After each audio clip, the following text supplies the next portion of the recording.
Walking toward hope and recovery, dozens of people took part in the National Alliance of Mental Illnesses' 15th annual walkathon today. 22 News reporter Tamara Sakarzik was there at Stanley Park in Westfield. She heard the stories of people personally affected by mental illness.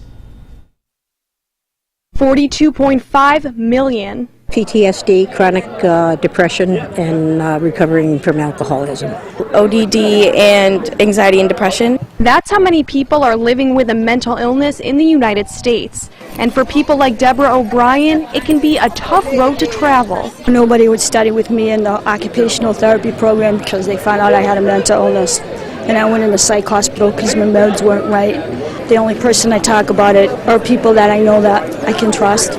On Sunday, dozens of people stomped out the stigma surrounding mental health at the 15th annual walkathon of the National Alliance on Mental Illness, including this year's honorary marshal, 22 News anchor Rich Teddemer. Nearly 1 in 5 people in the United States is living with a mental illness, and dozens of them walked around Stanley Park to raise awareness and fight against stigmas that have affected so many of them. Just trying to be